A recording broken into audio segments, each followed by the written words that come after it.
Hey you guys, it's Peter, and I'm back. Of course I'm back. I'm not going anywhere. Beast. I'm YouTube famous now.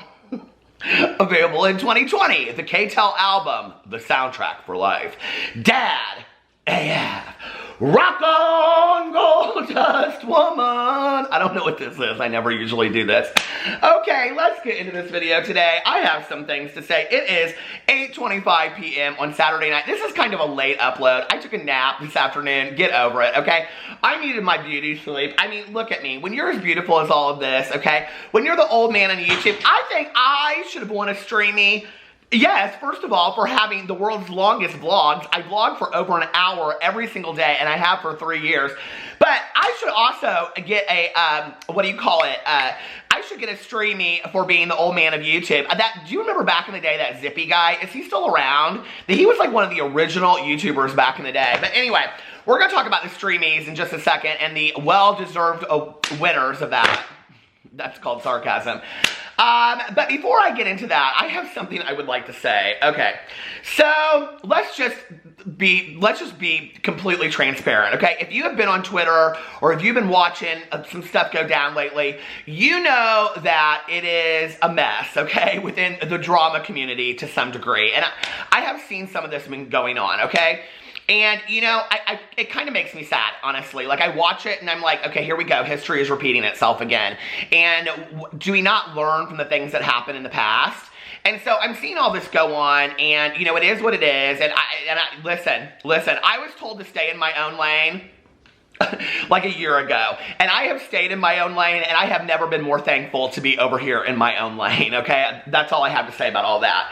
But I do want to say something, is that I encourage people all the time to start new channels, or if you want to start a YouTube channel, do all that kind of stuff, whatever. Like, I always encourage people to start YouTube channels. In fact, I have received so many messages from people saying, I started my YouTube channel because you said start a YouTube channel and all this kind of stuff. Well, I watch almost every smaller drama channel that is coming. I don't care if you have 1 subscriber or 50 subscribers or 100 subscribers or whatever. I watch you guys if you're talking all about all this stuff that's going on, right? So I've been watching a lot of videos the last couple days. Let me tell you something. You gotta pay your dues to be a drama channel, okay? Just get ready. Because if you're gonna put yourself out there, get prepared to be dragged as well. Because that kind of goes along with the That kind of goes along with the territory, okay? It's a rough crowd out there, okay? It's a little bit like a mix between West Side Story and Grease, okay? You might have to rumble for your spot as a drama channel, I'm just saying. But I do want to say this to the smaller up-and-coming drama channels. Congratulations, you have earned your place in the most elitist, okay, of communities on YouTube. The drama commentary community, of which we have fought so hard to even be recognized. As seen by Kendra even said that, or Kenya even said this. I love As Seen by Kenya.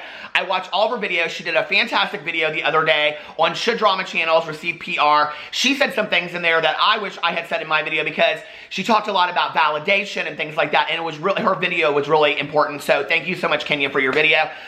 But you know, one of the things I want to say is to these up-and-coming smaller drama channels, be careful about the information that you put out there. I watched a video the other night, and this video is getting some traction, and the person basically said in the video, like, I don't even know these people that I'm talking about, but let me give you my opinion based on that. No. That is dangerous, okay? And I can say, for the drama channels that I have watched or I have been part of through the last couple of years, when we are reporting on something, we at least, if you want to call it investigate, we all know that it's just gossip, okay, and opinions, we know that, but we at least try to kind of like go watch a video, or at least find out who these people are if we're talking about them, okay?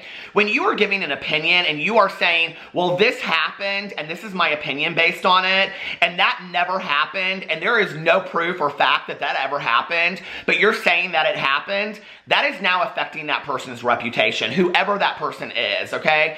And that's something that I've really been thinking about going forward, you know, like as far as reporting on beauty influencers and YouTubers and things like that. So, you know, like, I think we need to be careful with the information that we're putting putting out there, okay? It's one thing to have an opinion. It's another thing to have a well-informed opinion. Those are two completely different things. So I just want to say that going forward. Welcome to all of you out there. I do watch your videos. I enjoy watching your videos. I enjoy seeing different points of view. I just think that we have to be careful with the information that we're putting out there, because if a video has 1,000, 2,000, 3,000 views, and in there you say, let me tell you what I think, and there's no validity to what you had to say whatsoever, because there is a long history when it comes to drama channels. Listen, I've been around from the very beginning, okay? You know, and I think to some degree it makes me kind of sad, because I think a lot of like the very first drama channels, and I'm not talking about me, there's no homage paid to these people. You know, Sanders Kennedy and Karina Kaboom were the very first two beauty influencer drama channels, period, end of story. They were. If Karina Kaboom and Sanders Kennedy hadn't been doing what they were doing, none of the drama channels today would exist. And I really don't care what anybody else says about that. I know that to be true. And in fact, I saw a tweet that Sanders put out not too long ago, and he said something in the effect of, I sometimes wonder if I had never done some video on Nicole Guerrero, if there would even be a beauty drama community. And I think it's really interesting, that point of view. You know, they've been doing it for a very, very long time. Karina Kaboom, to this day, pumps out videos, stays in her lane, and doesn't really, she just does. She just stays over there and does her thing, and she pumps out videos on a regular basis, and she always has. And, you know, I think that you have to know the history of where it started, who interacted, the arguments that occurred, why people went apart, who were liars, who were not, all along, who's grown, who hasn't, all of that, to form an opinion. So it is somewhat dangerous to get in a video now and say, I have this opinion based on absolutely no knowledge whatsoever, but let me put out some facts that are not facts, okay? And this video had nothing to do with me, so I have no stake in the game, but I'm just saying there's a lot of things that are being said that there's no validity to whatsoever. The other thing is that, you know, I think there's always two sides to every story, and I would like you guys to remember that. There's always two sides to every story when you're watching these things go down. Whether it's a drama channel, or it's a beauty influencer, or it's a YouTuber, or whatever, just because you love somebody doesn't mean that necessarily what they're telling you is the truth, okay? And I have chosen to stay silent about a lot of things, okay, because of the guidance of my sponsor and my counselor at the time.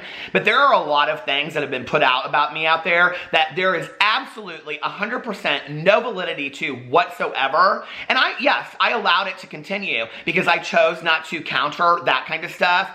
But let me just tell you that if you guys knew the truth behind the scenes, and I don't even really know it today, okay, because I'm just so far removed from all of it, but if you really did, I think the people that you loved, you might look at a little bit different. And I think the veil is starting to be lifted a little bit on all of that, and that's all I'm going to say. But, you know, I think you should like who you like and not like who you wouldn't like, but I will tell you this going forward.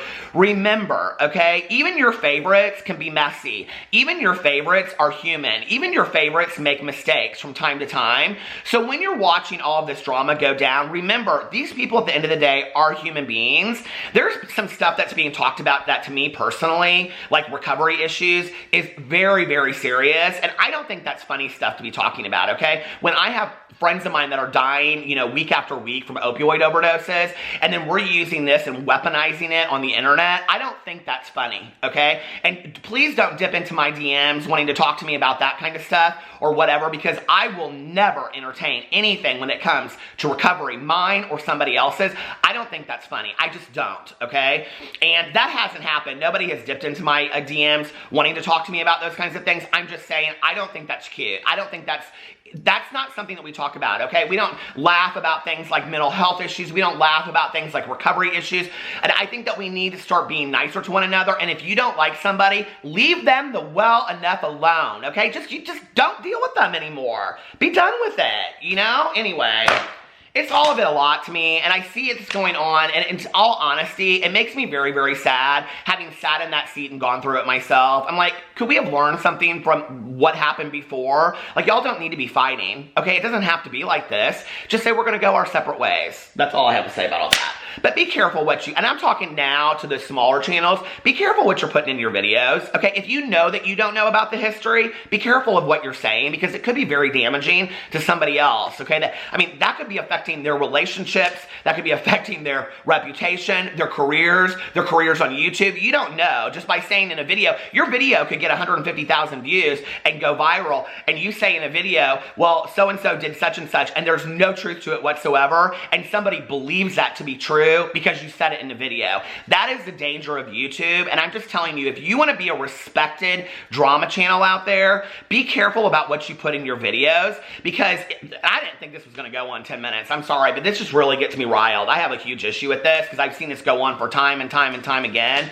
But when you do that, what you really do is, like, we don't really get a lot of respect anyway as drama channels. So when there are channels out there that are doing that, you are taking away any bit of validity that we have whatsoever. You're taking any bit of credibility that we have away when you're getting in a video and lying. Like, you really are, okay? And there are some huge drama channels out there that have done that, and I have huge issues with it. So I'm just saying, like, we need to be careful about the information that we're putting out there and the credibility behind it. Okay. PP the Flying Chihuahua said, amen. Okay, now we're going to get into, I really didn't think I was going to get that heated. I really didn't, but it kind of burns me up a little bit. And it makes me really sad. At the end of the day, I was talking to somebody else about this, and they go, well, what do you think about this Dramageddon 3 that's going on? That now people are calling Karmageddon, which I guess people think, I don't know, because it's coming back on the drama channels, it's called Karmageddon. I think it makes me sad. Some of these people were very good friends of mine at one point, and just because I don't interact with them anymore doesn't mean that I wish them any harm. It makes me sad. It makes me sad that people are arguing and that their feelings are getting hurt. I don't think that that's necessary. I mean, we're all adults. Can we not talk things out? So anyway, that's just my 2 cents about it. Everybody else has had their 2 cents about it. I might as well have mine. Okay, I want to talk about the Streamy Awards for a second. So, I saw that Tana Mongeau won Creator of the Year, and I knew that this is a fan-based voting thing, right? But I have to just tell you, and I kind of tweeted something out about it last night, and I said something like, Tana Mongeau wins Streamy of the Year awards against Mr. Beast, or I said something like, Mr. Beast tries to, help save the environment by planting 20 million trees. Tana Mongeau gets fake married and has a failed MTV show, and she wins Creator of the Year. And a lot of people came and they agreed with it and whatever, but there were a few people in there that said, I'm sure they were 12 years old, but okay. But they said, sit there on their phone, dialing to win, so she can win Creator of the Year, which at the end of the day, what does it really matter, I guess? But, here's my thing that bothered me about it, okay?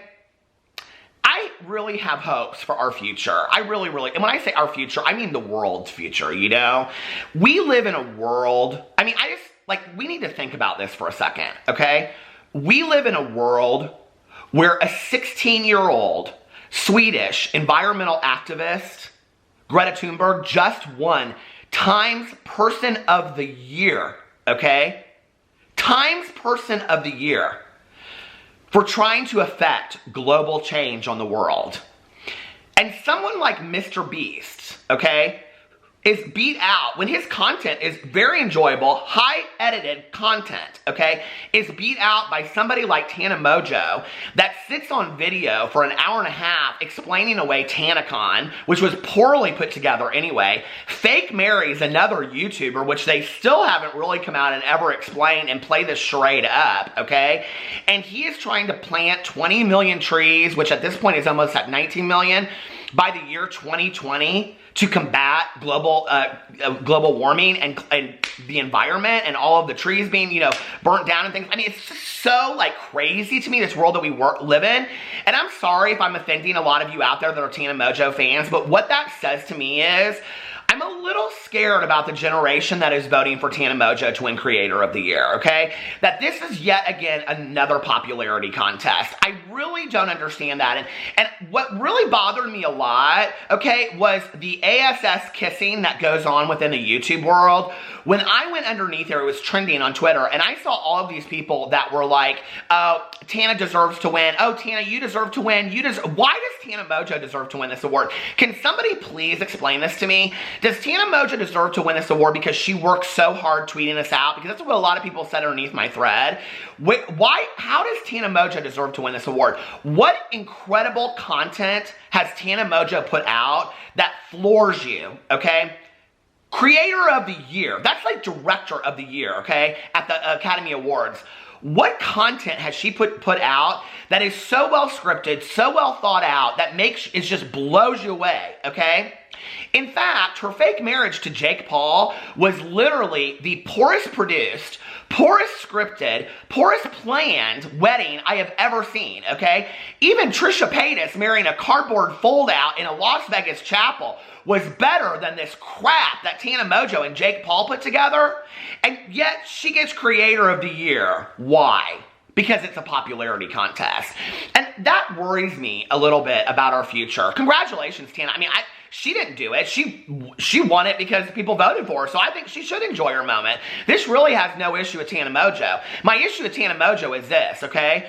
You got voted Creator of the Year. You have this kind of pull and this kind of following. What are you using it for? Please use it for something good. Mr. Beast, who still does fun content and does videos, is using it to, she could have done the same thing. If Tana Mongeau had, done the same thing on something kind of environmental change or whatever her platform is or her issue, she could have affected some kind of change like this too. So, I don't know. You got to ask yourself, what are you using your platform for? I'd like to see that. So, anyway, Tana Mongeau, I've said that to you time and time again. I have really no issues with Tana Mongeau. I don't. In fact, in the last year, besides this kind of fakety stuff that she does, she has really stayed pretty non-problematic. And then I said in the tweet also, I said something about a failed MTV show, and all these people were like, oh, it's failed. Well, she gets more views of video than you. I'm like, okay, 6th grade is calling session right now, okay? You think I don't know that Tana Mongeau gets more views than me? When I'm getting more views than Tana Mongeau, there's problems in the world, okay? Number one. Number two, let's just be for real. I watched that series in MTV, that 15-minute video thing that was on YouTube that's not really an MTV series. And I even gave her credit at the time, and I said I thought it was pretty interesting because it was, some of it. And I even said that they should have put it on MTV. I'm pointing to my TV right there. You can't see it, but I am. That they should have put it on the TV instead of on YouTube because I think it would have done better, which I do. And I think that if they had made it a full half-an-hour series every week on MTV, yes, I think that it wasn't about her marriage to Jake Paul and all that crap, but it was truly the truth behind Tana Mongeau's life, which the series was not, okay? It was a fakety behind the scenes of Tana Mongeau's life. If it had been a real unveiling of what was going on, yes, that would have been interesting, but that's not what it was. So anyway, but congratulations, Tana Mongeau. My issues are not with you whatsoever. I think you should be enjoying your moment. My issues are with, why are people voting for her? It makes me sad. It makes me it's a reflection of the world that we live in. But that's probably me being the old man of YouTube. I don't know. Cry me a river when y'all are my age and you have no trees to look at. That's all I have to say. The next thing I'm going to talk about is Nikita Dragon winning Beauty Influencer of the World. Whatever, it doesn't matter. And y'all know I like Nikita, okay? I have no issues with it. I think she should enjoy her moment. The fact that the girl has made, and I looked, 11 videos in the last year on her channel, and she wins Beauty Influencer of the Year, kind of cracks me up a little bit, okay? Now, she was against Jeffree Star, James Charles, Jackie Aina, and I can't remember who the other person or 3 people were or whatever. It doesn't really surprise me that Nikita Dragon won compared to them because I think that James and Jeffree probably canceled each other out. And then I think that left Nikita, Jackie Aina, and I can't remember who the other person was. But, I think that's probably what happened. It was an American Idol. Do y'all remember American Idol back in the day? You'd have your top 3 favorites, and then somebody would get canceled because they canceled each other out, and then the loser would win. That's what happened on American Idol. Except for Kelly Clarkson and Carrie Newcomer. Who else? There's a couple others on there that I really like. Oh, Jordan Sparks. I loved her. Who else won that I liked? But you know what I'm saying. They canceled each other out. Well, that's what happened with this. So anyway, that's interesting to me that happened, I'm kind of surprised, honestly, when it does come to, like, Jackie Aina and Nikita Dragon, that Jackie didn't win a little bit, honestly. I don't know. Let me tell you what I found. This is why. When I went to Nikita's channel, she has 11 videos in 2019, okay? 7 of them don't even really have anything to do with makeup. They're like mukbangs and her and James Charles talking about their ex-boyfriends, which wasn't really them talking about that.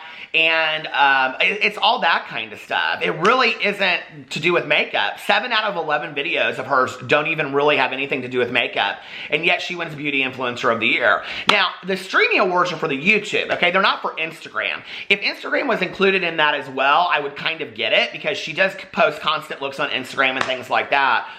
Hey, congratulations, Nikita. I mean, next year she'll probably post 30 videos and not even get nominated, so it is what it is. But I thought that that was interesting, you know, that there are people that are actually, I mean, Jeffree Star, you know, puts out a lot of videos, love him or hate him. He puts out a lot of, like, tutorials. He did the series with Shane this year. I mean, like, that's surprising to me that he didn't win. James Charles, I mean, he hasn't been posting as many videos, but he does post reviews, does that kind of stuff, some tutorials, some looks, some crazy looks and all that kind of stuff. So it's interesting to me when you look at all of that, or were they just not going to give it to James and Jeffree because of what happened? Although this is audience-based, right? They vote on it. So anyway, and then Patrick Star won Fashion Person of the Year, which I thought actually that did go deserving well to him. And I'm really loving Patrick Star right now. I mean, really, really loving Patrick Star. The little musical skits that they did like a Hairspray one, he and his brother Peter. It was so fantastic. And then, I mean, he is just really, Patrick Star is just like staying, listen. Y'all know I respect somebody that stays in their lane, okay? He is staying in his lane over here. Although he did come out and say, like, if he doesn't like products, he's going to come out and tell you that you're messing up. And hey, I respect that all day long. But, you know, he came out and he was doing the Miss Universe pageant the other night. And I was like, he's really doing stuff. Like, you're missing the boat, okay? While you're over here squabbling and fighting with everybody, Patrick Star's doing some stuff. Like, he's really doing some stuff with his career. So congratulations, Patrick, because I'm impressed with all of that. But anyway, let me know what you guys think in the comment section below about everything that I talked about in this video today. I love you guys, and I will see you tomorrow. Bye.